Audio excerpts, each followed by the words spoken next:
I see people are getting in. We're going to give it just a second before we start to give people a chance to sign on. But we'll get started in just a couple seconds. And just so you guys know, we are going live on YouTube. So if you have to dip out early or if you miss anything, this will live on our YouTube channel for as long as YouTube is around. So you can always catch anything there as well. Alrighty. Okay, we'll go ahead and get started. Welcome everyone. My name is Brittany Kerfoot, the Director of Events at Politics and Prose Bookstore, and I'd like to welcome you all to this evening's virtual event. Before we start the conversation, I just have a few technical details to tell you about. First, I am going to be dropping links in the chat where you can purchase a copy of either author's latest book from Politics and Prose's website. And just so you know, we ship to anywhere in the United States, and you can also pick store pickup if you live in the DC area. We have 3 different stores around DC, so you can just head into one of our stores to grab your book if that's easier. Also, if you have a question for the author, please submit it in the Q&A space. If you're on a laptop, you should be able to hover over the bottom of your screen and see that little Q&A box. And we will get to those in the later portion of the program. You can submit your questions at any point starting now and toward the end of the event, so submit them at any time. Okay, on to the program. Kyle Lucia Wu is the Programs and Communications Director at Kundiman and has taught creative writing at Fordham University and the New School. Her debut novel, Win Me Something, is a book about identity and belonging, and Willa, the young biracial Chinese-American protagonist, is determined to be seen. A review of the book in LitHub reads, quote, "I've never read a novel quite like Win Me Something, which is to say that I've never seen the nuances of navigating a biracial identity put so beautifully in fiction.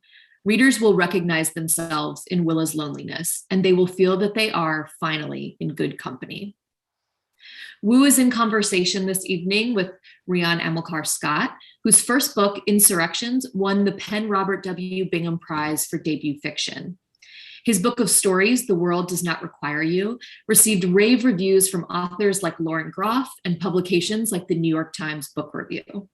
It is set in the mythical Cross River, Maryland, established by the leaders of America's only successful slave revolt in the mid-19th century. You can order a copy of either of these books from Politics and Prose, and we hope that you do. So now, please help me welcome Rion and Kyle onto your screens.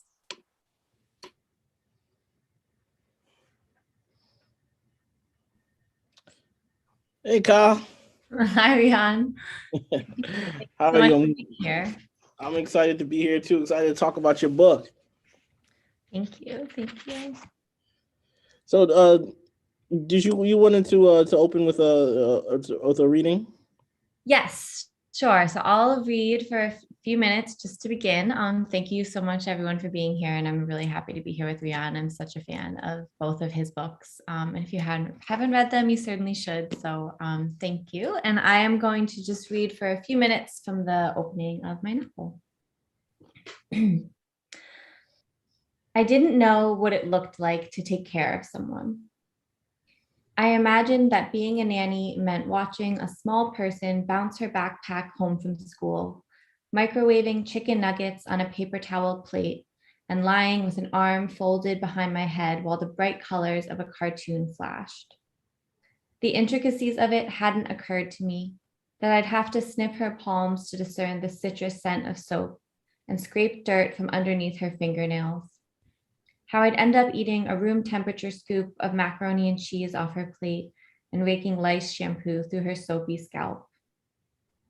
Maybe I couldn't imagine these moments because when someone asked about my childhood, my mind clenched and closed like 2 fists in a pool, fingers squeezing for something to come up with when everything around them was a different kind of matter.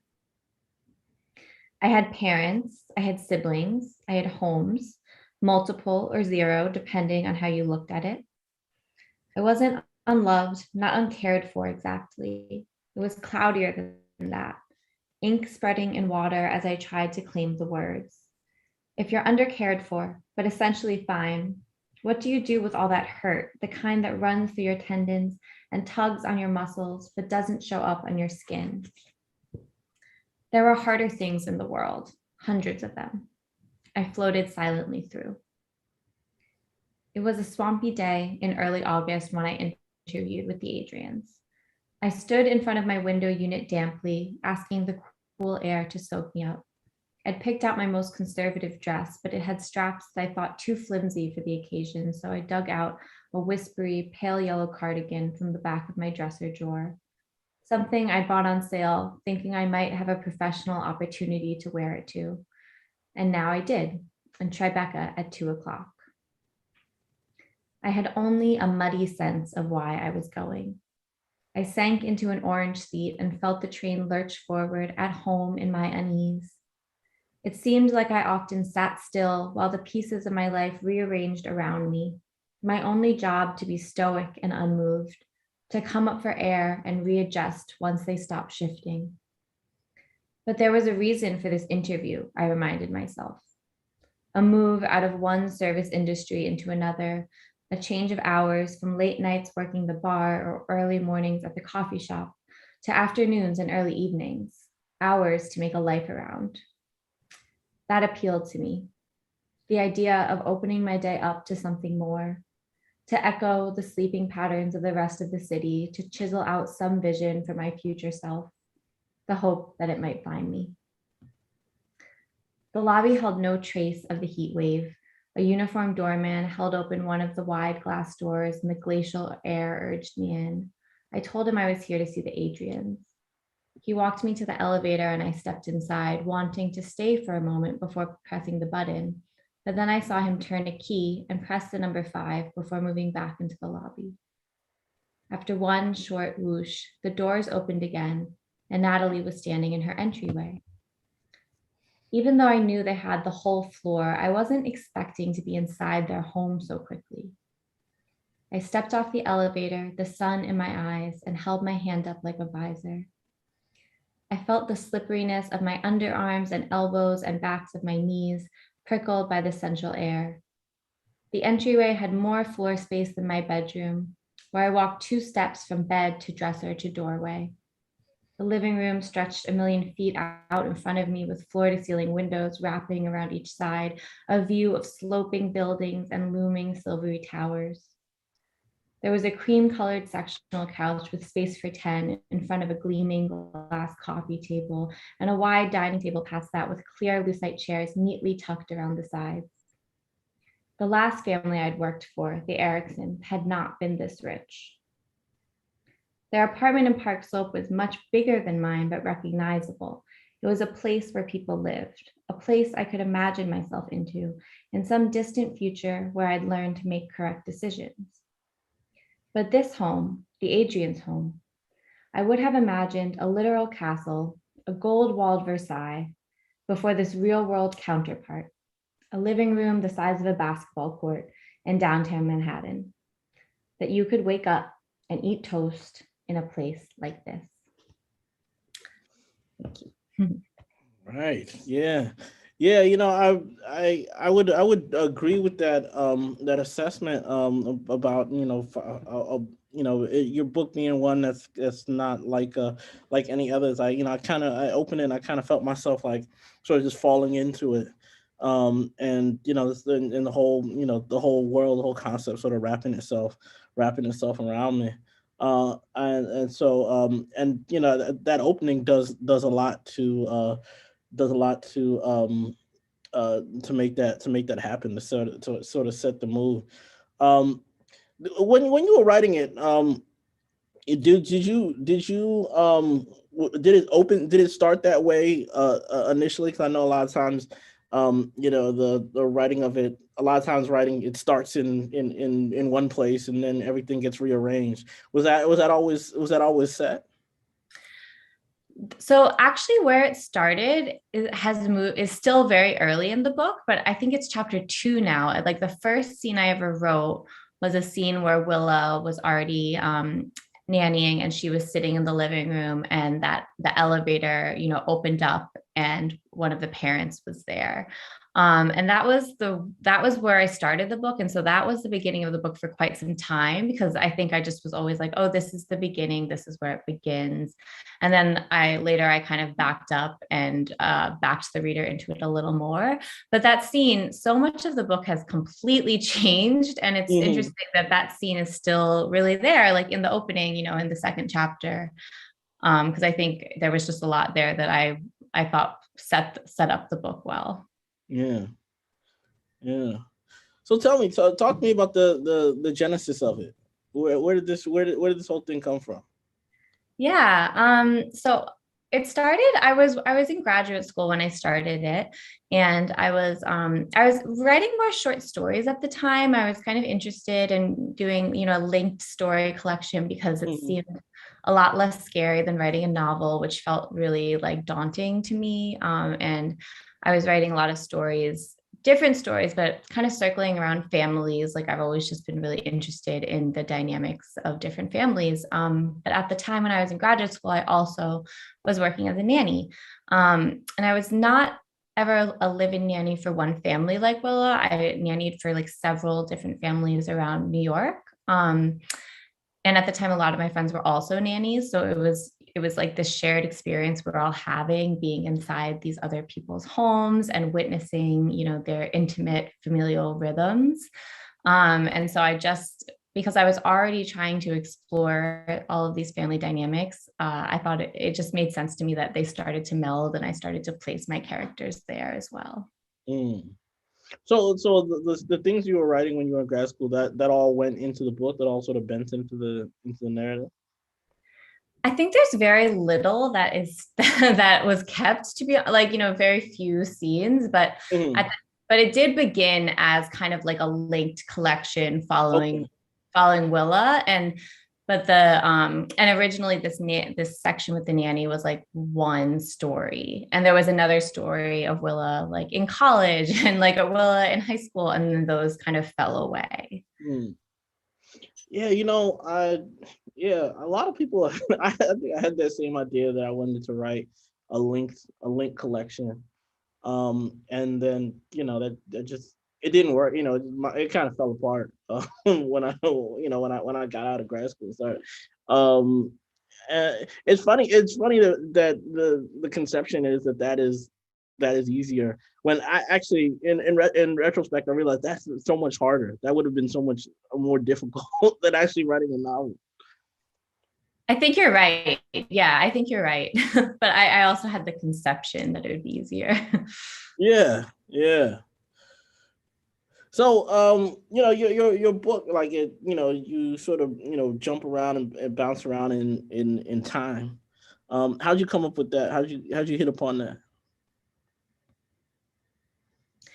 Like I said, there was several different timelines for the story, but then as I began carving out, a more coherent story, something I really wanted to stick with, I still felt like I really wanted to visit Willa in her childhood, because I was just really interested in, the reasons behind Willa's personhood as an adult. And I was just interested in having some alignment and having these memories kind of bubbling to the surface. And I thought that it made sense with Willa working as a nanny, because she's kind of trying to, avoid, escape, her childhood experience and these memories, but she's living in this place that's like more domestic and more familial than she's ever been. Very different than when she was like working at a bar and living with roommates. She wouldn't be faced with so many of these things that are so resonant of family. So I thought that it made sense that when faced in this situation, some of them would kind of bubble up to the surface. And I was just really interested in exploring like the effect that had on her in the present. Yeah. So, talk to me a little bit about your writing process. Did it change over time? Is it how do you sort of tackle this? Because I feel like I'm asking for a friend, because writing a novel is just a beast. It's this it's something that I'm a short story guy, so I always have a hard time wrapping my head around the whole concept of sitting down and tackling this huge canvas. That's funny because even though I say I kind of started as a short story writer, I don't think I was ever a very good short story writer because I could never figure out how to end them, which is why I was like, oh, a linked collection, I don't have to end them. They can just continue going on. And the ending is everything in a short story. Exactly. And I always had trouble like reining things in, I think. But yeah, in terms of my writing process, I mean, it definitely changed a lot because I wrote this book over 7 years and having many different jobs and many different kind of like lifestyles. So, there's a period when I had an office job and I would wake up before work and try and like tinker on the manuscript. And I really hated doing that because I'm not a morning person, but I felt like that was the only way I could kind of get my writing in. And then I've worked in other jobs that have less conventional schedules. I still really like to write in the mornings, but I don't always need to write every day. Like for me, if I carve out a good like 2 days of a weekend or something and kind of like binge write, I find that that's really useful for me.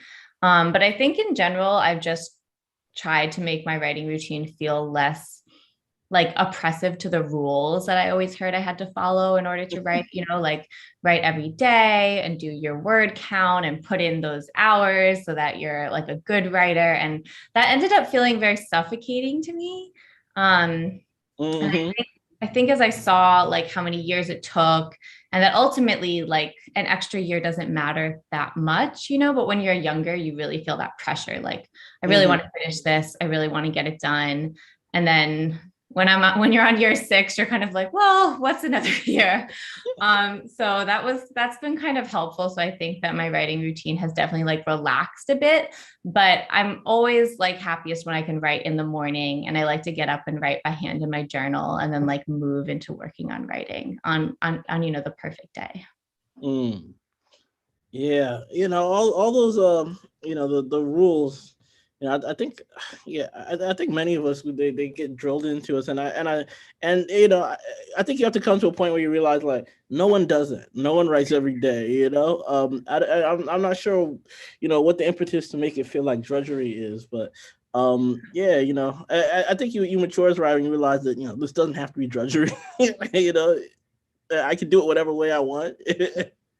Yeah, that's so important. It's like, why do we want it to feel so much like work, or like a task? Right. So it's always nice when you can capture like the play and joy of it more. Right. Yeah. So I'm always interested in two things. I guess the traditional.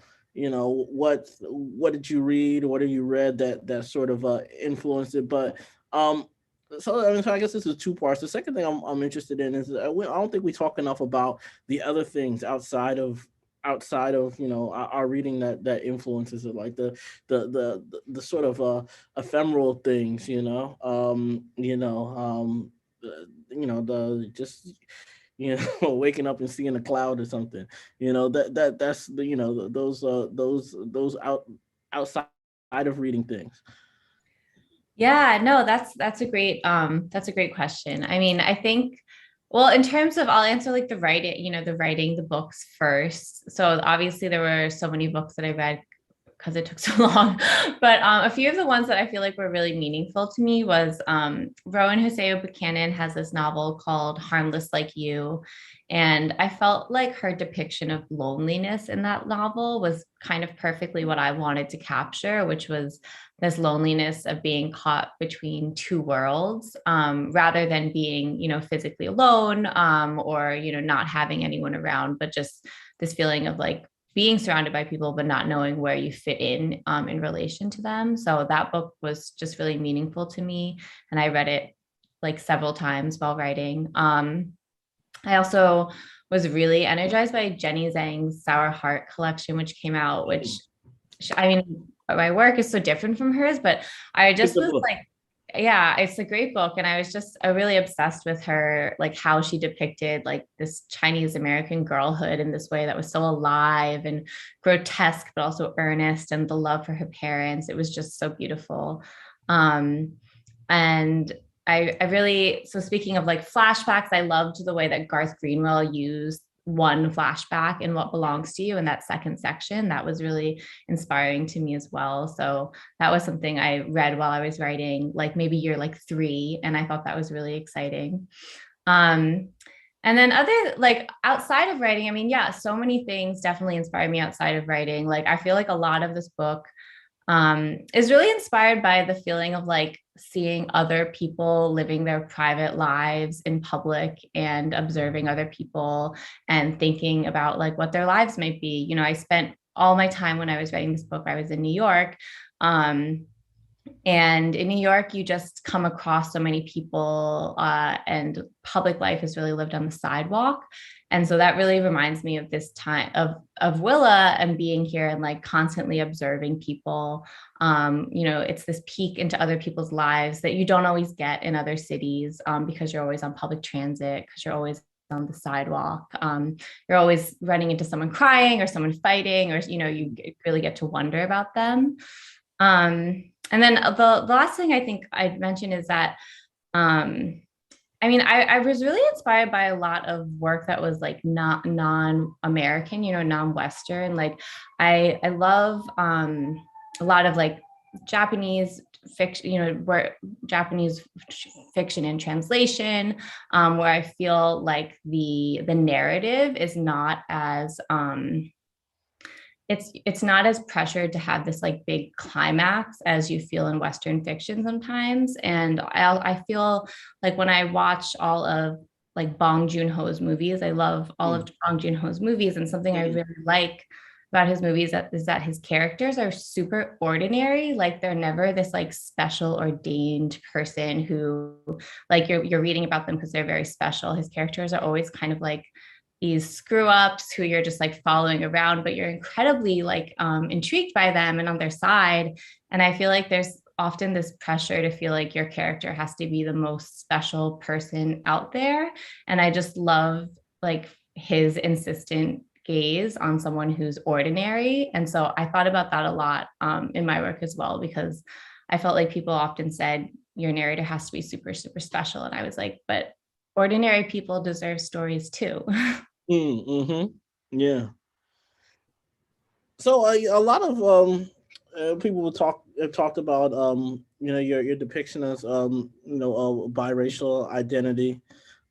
Is that something that you were thinking about when you were writing, or is that just something that just sort of flowed out, or was there something that you were writing against, or you know, I don't want to say writing against, but lack of a better term.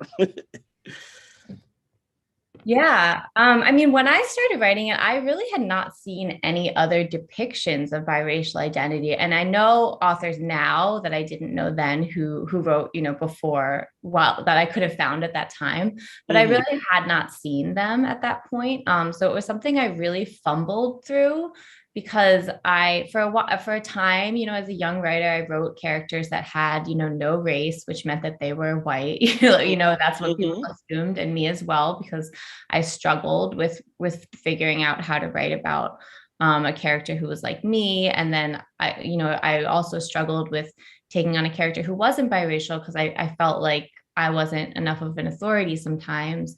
But when I did write characters who were biracial, it often felt like no one really, like there wasn't a reader in my workshop who was also biracial. And it felt like people didn't know how to exactly to interpret it or respond to it in a lot of ways. So I did think about it a lot. And especially like as the time went on, like there's still very few depictions of biracial identity. But I didn't want it to swallow the narrative at all. But I feel like I've seen so many people who are multiracial. I've, you know, spoken with so many people, and a lot of the things that they like, there was such a shared experience that we've had in certain ways that I was like, wow, it's amazing that other people have felt these feelings that I thought were, you know, just happened to me, but I haven't seen it, you know, archived anywhere really, or documented in depiction. So I did think a lot about how I wanted to kind of document some of the things that, I knew that I had in common with other people who'd grown up that way. Mm-hmm. We have got a few questions here. This is from they're all from anonymous attendee. You can assume these are different anonymous attendees. Very serious. Thank you for shedding light on some of the dissonance and nuance of nannying, especially for the very wealthy. Did you read Such a Fun Age by chance, and did you talk to anyone else who's worked as a nanny while writing the book? Yeah, I did read Such a Fun Age. When that came out, I was already my book had already sold maybe, but I did read it, and I thought it was really, really great. I really enjoyed Kylie Reid's novel and, her take on it. And there was obviously a lot of things. I feel like the tones of our book are very different, but there was definitely so much that we were similarly exploring, and I did enjoy her book a lot. I did talk to other nannies. So obviously when I was a nanny, I knew a lot of other nannies, and I met actually a lot of live-in nannies, which I think is kind of where some of this came from, was because I would be at like the playground, with the kids who I was taking, but the other nannies would be live-in nannies. And I was always really fascinated by what it was like to actually live with one of these families and how they would talk about it. And, like how they would say their lives were. And I just thought it was so interesting. So while I was working as a nanny, I did know several other live-in nannies, but I also listened to some like podcasts where they interviewed a lot of nannies. And so I listened to a lot of those episodes, and I like actually conducted interviews with a few other nannies as well. Oh, wow. Okay. Yeah. I got a question spinning off of that. What sort of books? What other books can you think of that you feel like your book is in conversation with, for whatever reason? I feel like Real Life by Brandon Taylor. I felt that really, even though it's super different, in a lot of ways, but I felt really struck by how his characters were often kind of like, maybe different from the rest of the people within the novel, and how they kind of didn't have these, like, the access to these kind of keys of language that everyone else did. So there was like, for some reason, they weren't quite able to connect in the same way, or there was something that, made them stand apart. And his narrators tend to be really, very cerebral. They're thinking a lot, they're noticing so much. So when I read Real Life, I felt like super fused to it, and that only came out, maybe a couple of years ago. So I didn't find it really early in the process, but I feel like the experience of kind of like loneliness and striving for connection, I feel like it's really echoed with Real Life, which I think is such a brilliant book. Mm-hmm. And then I think that I feel like Harmless Like You, like Rowan, hopefully. I also felt like, another book I loved was Long Live the Tribe of Fatherless Girls by T. Karen Madden, which is also about, she's also biracial, and it's about her childhood growing up. And it's a memoir, but the chapters are kind of these like vignette chapters. And, I felt like that one was really important to me when I read it as well. Someone's asking us about the worst day jobs we've ever had. I'll let you go first. The worst day jobs. I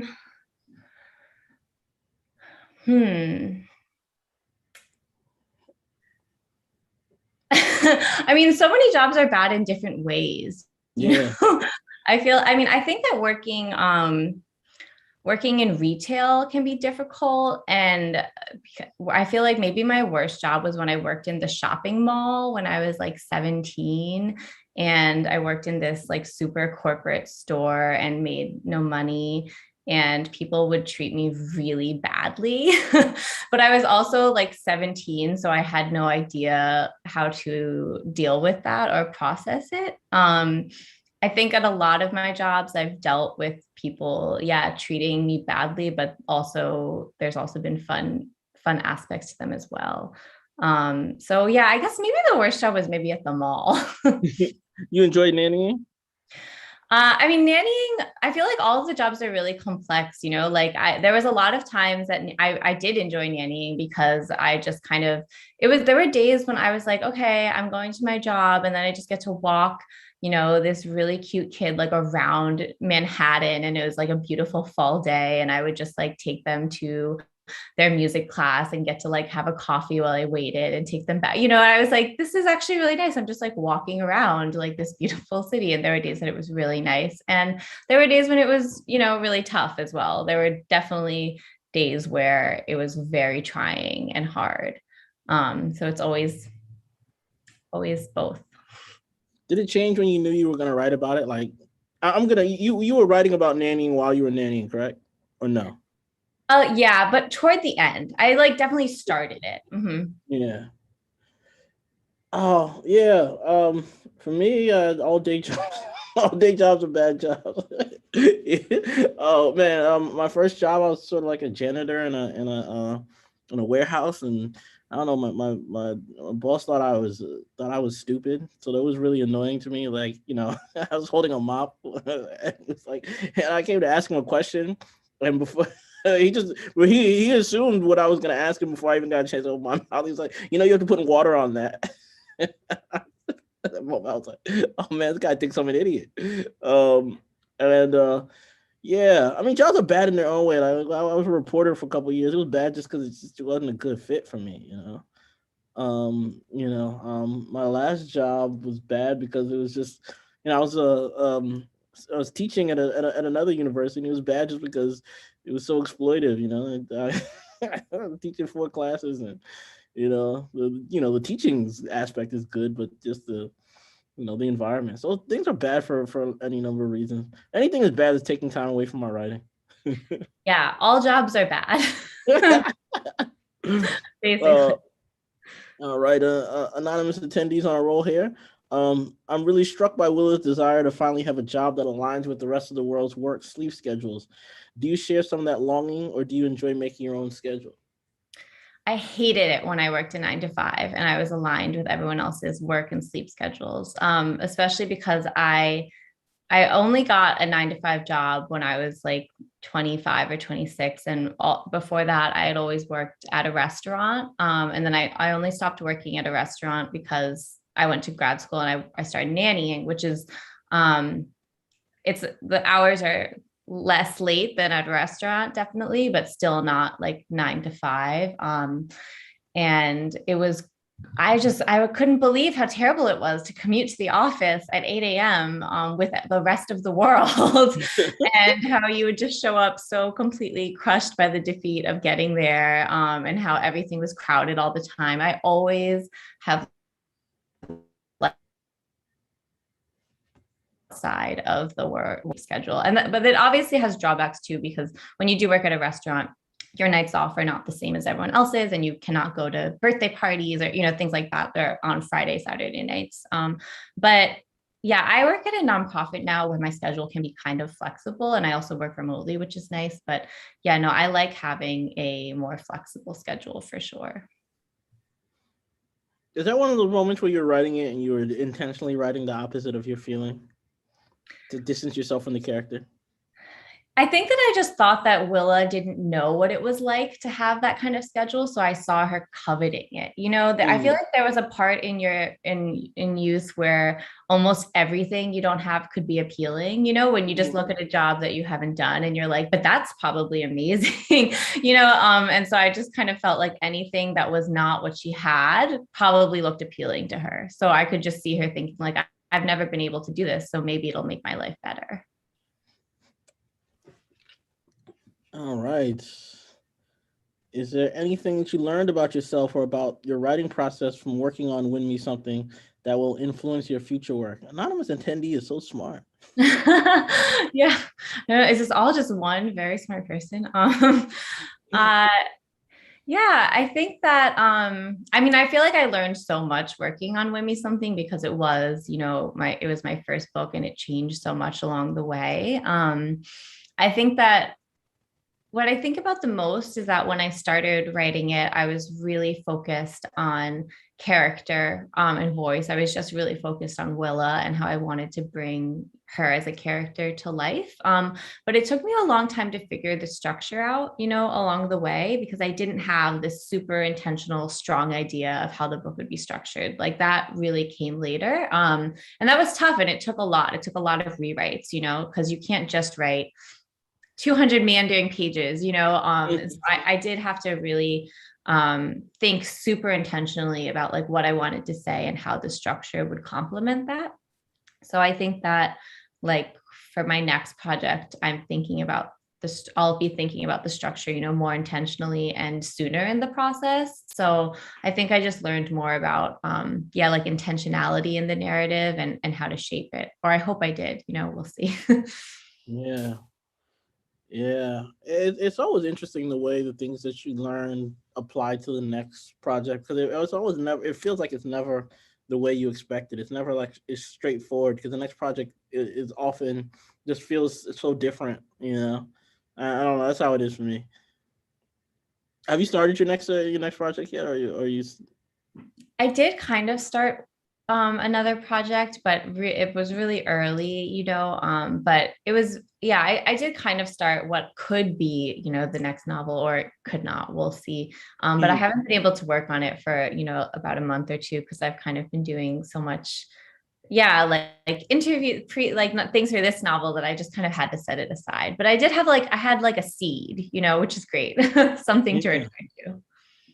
Yeah, they tell you that it's difficult, damn near impossible to work on something while you're promoting. And I didn't realize how true that was until my last book. Yeah. Okay. Yeah. Good to hear that it's not just me. No, it's not just you. Alice Wershing asked, what was the first book you mentioned that you read about loneliness? Oh, that was called Harmless Like You by Rowan Hiseo Buchanan. What are some other writers who inspire you with narratives about mixed race identity? Yeah, that's a great question. T. Kira Madden, who I mentioned earlier, her memoir, Long Live the Tribe of Fatherless Girls. She's a really brilliant essayist, but also a really brilliant fiction writer. I know she's working on a novel now. So I love her work. Ruth Ozeki, I wish I'd known about Ruth Ozeki earlier, but she has 3 novels and a short book length essay type book. And she is super brilliant. Oh, her 4th novel just came out actually this month, and I can't wait to read it. So I really love Ruth Ozeki. I love Tiana Clark's poetry. Her poetry collection, I Can't Talk About the Trees Without the Blood. So beautiful. I really, really love that collection. And I read that a lot while writing this book. Kimiko Han, another brilliant poet who writes about who is also biracial. Let's see, Rowan Hiseo Buchanan, who I mentioned earlier, is also multiracial. So her work usually has is really, really strong on identity in that way too. There's more, but that's all I can think of off the top of my head. Oh, can you share any fun, anonymous, of course, nannying stories?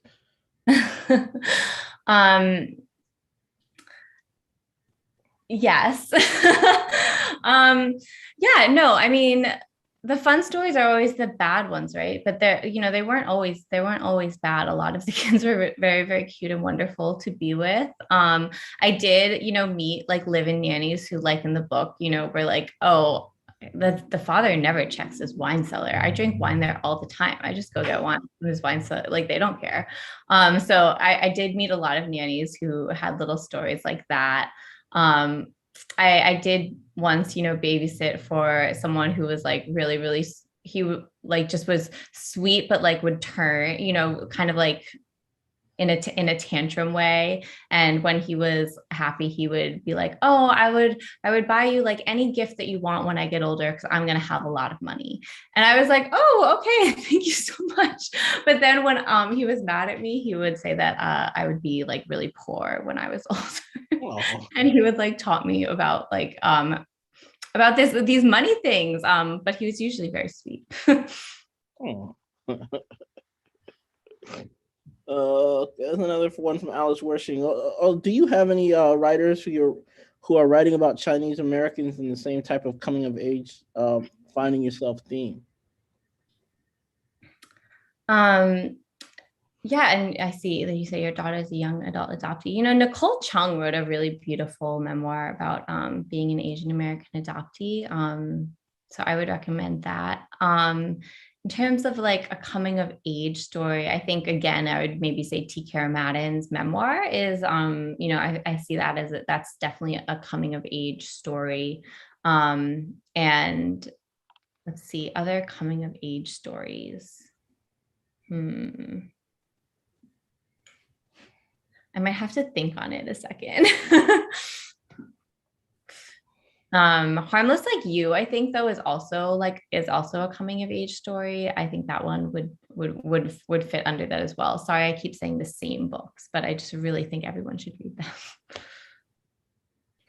Oh, I think it's good to repeat those books.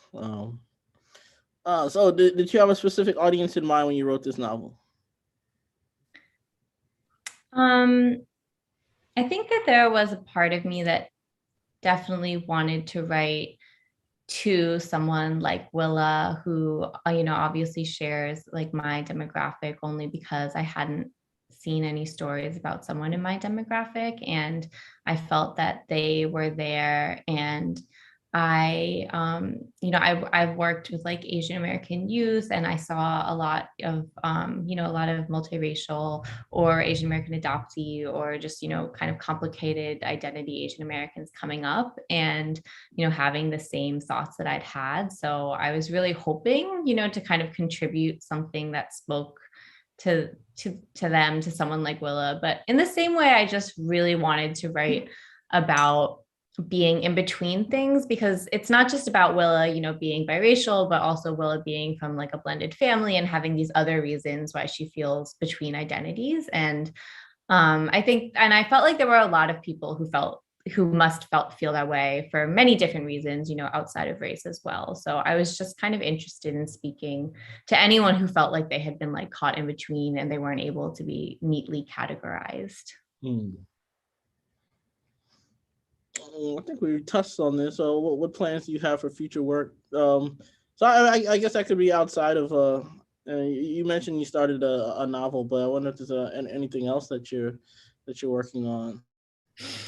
Yeah, I have been working on, I started a novel, so I'm hoping that I'll have a novel. During the pandemic, I actually was writing a lot of nonfiction as well, but I kind of put that aside to, I think, revisit much later.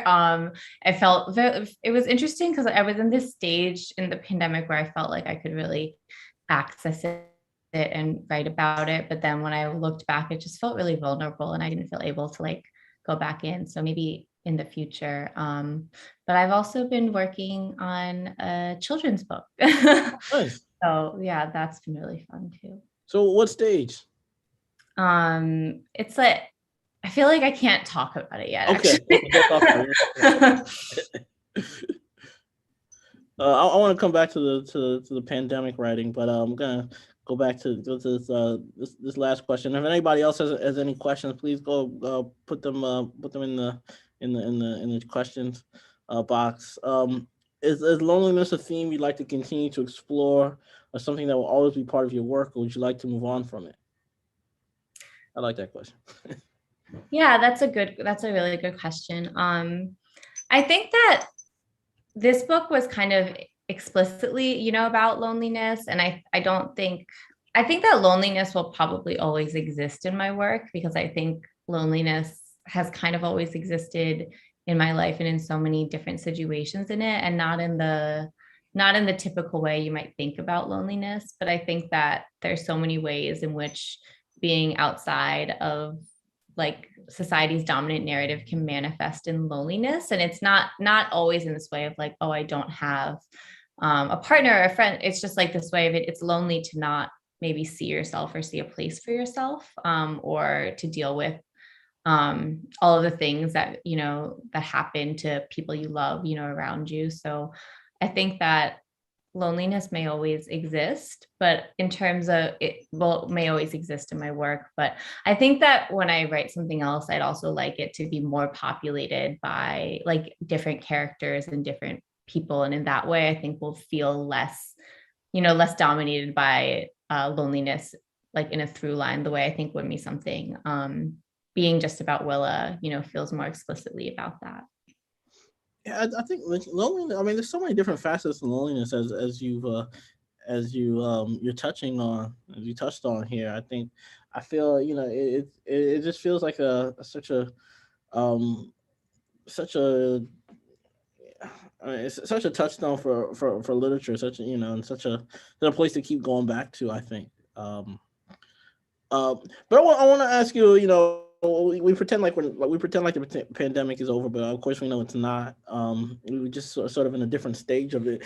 And I remember for me and for a lot of writers, I hear a lot of writers talk about how devastating that early part of it was. I mean, for me, I couldn't write, and then I wrote in bursts, and then I tried to write about the pandemic, which was stupid. It was still going on. Everything still, I was writing about it, and it was, it just kept evolving, like, getting more absurd every single day.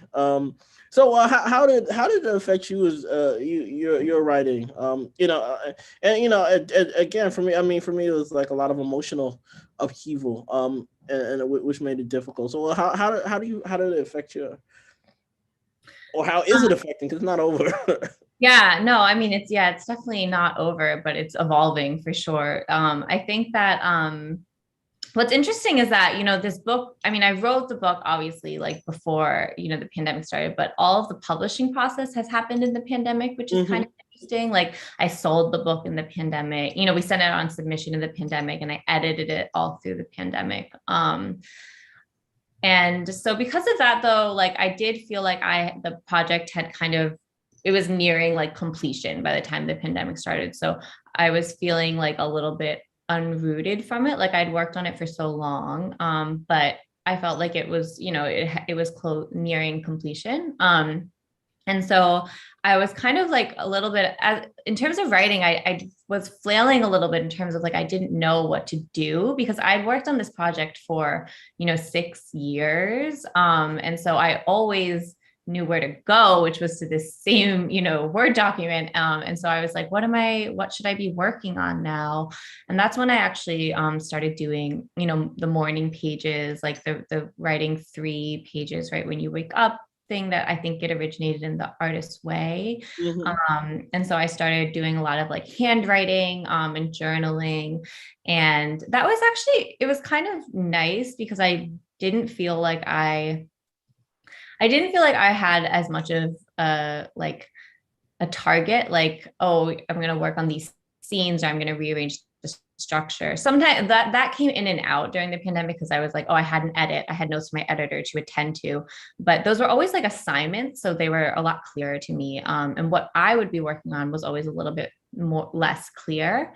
But I feel like when I spent all of this time journaling and handwriting, which was really nice, that's when it kind of led me to, thinking about writing nonfiction. And there was this period where I was in this daily writing group, and I was just writing tons of handwritten pages like every morning. It was honestly very strange. I've never done that before. But like I said, I can't look at them right now. Like I'm like, maybe they will be useful later on.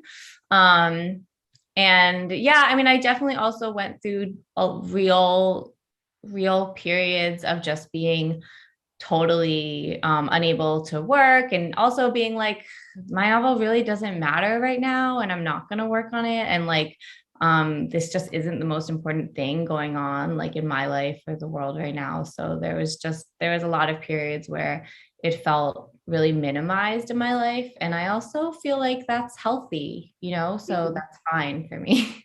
Yeah, definitely.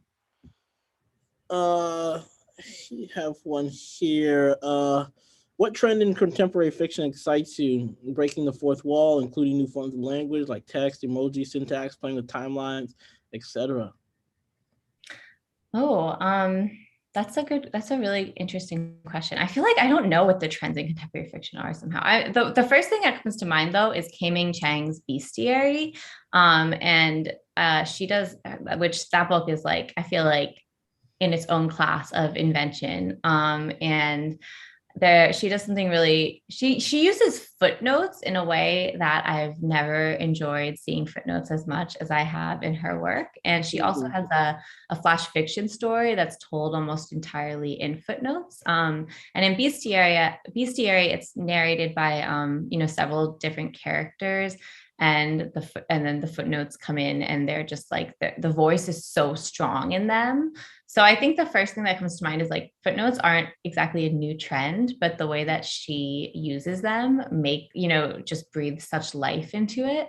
And I feel like that's what's important, because like all trends have essentially, I mean, everything's maybe been done, but like right writer can really breathe life into something. Yeah, I feel like so much is so much we think of as new. You look back and they were doing it in the 1800s. Totally. Yeah. And we think of it as like this thing that writers just invented, but you go back and it's existed. Right. I absolutely love footnotes myself. And it feels like every writer is doing something different with it. That's what excites me about footnotes. I mean, I feel like every time I do it, I'm doing something different. And not on purpose. It just sort of happens that way, and I'm sort of happy Mhm. it comes out like that. Yeah. Yeah. Uh, what was the hardest thing about writing "Win Me Something," and what was your favorite part to write? Wow. Everyone has so many questions. I know, but they're great questions. They're and great. they're really great questions. Let's see, what was the hardest thing about writing with me something? Well, like I said before, I think that it did take me a little while to figure out the structure. And I spent a lot of time like printing things out and rearranging them on my floor and trying to think about, and also there were a lot of parts of Women Something that I cut away. There was like whole timelines and characters that I culled, because I had to, it just felt like it would work better in a slimmer form. And I had to be really intentional about what I thought was really like moving the story forward. And that's always hard, because there were definitely things that I liked in these other timelines, or, things that I liked about them, but I did think that they weren't, serving the story. So that kind of like ruthlessness of cutting was definitely hard. I like a lot of people, I have this like document where I save everything I cut. I've like never used it again, but it gives me like a comfort. I'm like, oh, like I could just take that line right back in.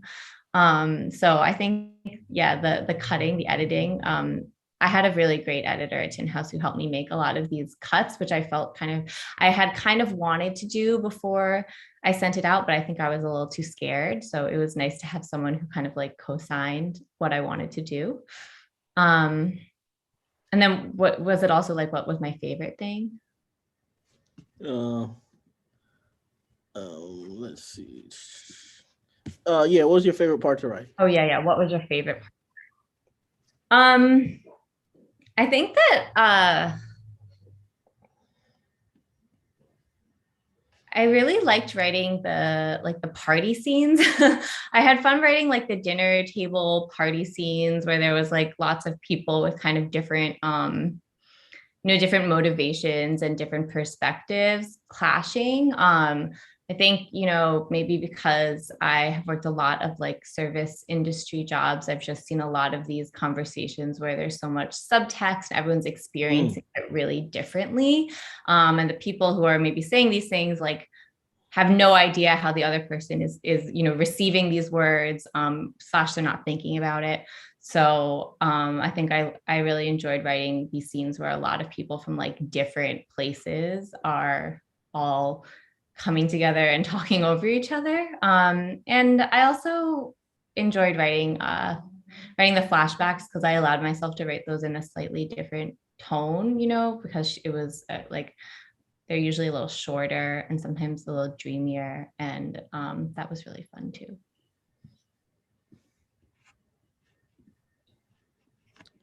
Okay. What role does food play in Win Me Something? Yeah, there's a lot of food in Win Me Something, obviously, and I think that it plays a few different roles. I think that part of it is that, you know, cooking and sharing meals is this essential part of our lives, and but yet it's something that someone like Willa feels like she didn't experience the same way as everyone else. A lot of people have these really formative memories of cooking with their parents, or sharing meals around a table, and even if they don't, I feel like that's presented to you in like an immediate way of what everyone does. So it's not actually important if everyone has this, but it's important that you feel like everyone has this. So I feel like that's something that kind of immediately puts Willa in an uneasy place, because she feels like she didn't have like this thing that everyone else has. And like, why doesn't she know how to properly boil water the way that everyone else does, and it's also like these essential set of skills that she doesn't have. And so I think that that's something that cooking kind of represents to her. And then also obviously her being, Asian American, I think food can be a really like loaded or weighty thing for a lot of Asian Americans growing up, because it's just this, it's something in which is really exoticized, but then also disparaged. I mean, it's it's like a trope at this point, but it's true that most Asian Americans growing up have this kind of like, or a lot of them have this, this lunchbox story of being, tormented for their food, but then getting older and then their food is appropriated, and you have to deal with the complex feelings of the fact that like as a child, you were super tormented. And then as an adult, you see these people making it a trendy thing that they all really want to learn about. So this like whiplash effect of that. I think also just makes food kind of this like loaded thing in Willa's life, and this cultural connection that she actually doesn't really have. Yeah, she sort of has to fake her way into it a little bit. Yeah. And it's sort of like faking your way into an identity. So, yeah, that's a beautiful way to put it. Yeah. So I guess the last thing I would ask you is about the about the editorial process. You mentioned editor editor inspiring you to cut, or sort of getting you to cut part of the narrative. How was that process for you? Yeah, it was. I mean, actually, I just feel I loved my editor, Maisie Cochran at Tin House. And she didn't actually tell me to cut it all. It was just that when she gave me some notes, I felt bold enough to be like, okay, I actually had this idea that maybe I would cut out this whole timeline. And I was a little bit scared to bring it up to her, but then she was really supportive of it, because when I got some of her notes, I felt like it kind of aligned. And I feel like the editorial process for me worked really nicely, because Maisie was not very prescriptive.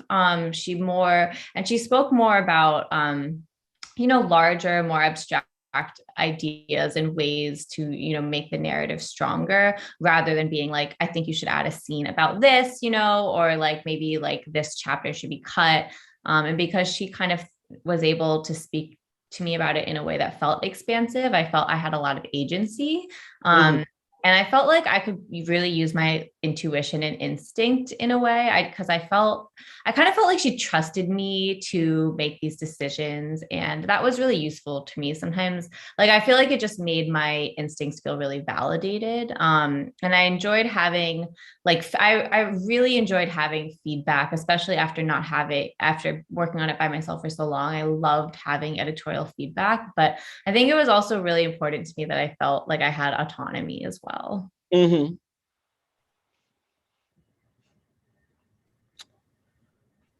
Okay, so thank you, Kyle, for having me. I enjoyed talking to you. Yeah, thank you so much, Rion. It was just really great to get to talk with you, and yeah, thank you so much for being here. Yeah, thank both of you for doing this. And the links for both books, Kyle's and Rion's, are in the chat. You can also easily find them on Politics and Prose's website or in any of our stores. If you want them for gifts for the holiday, order them soon. Sooner rather than later is always best. And again, thank you all so much for being here. The questions were amazing. That was so fun. And thank you to everyone who's watching on YouTube right now as well. So that's it for tonight. We will see you guys next time. Stay well and stay well read. Good night.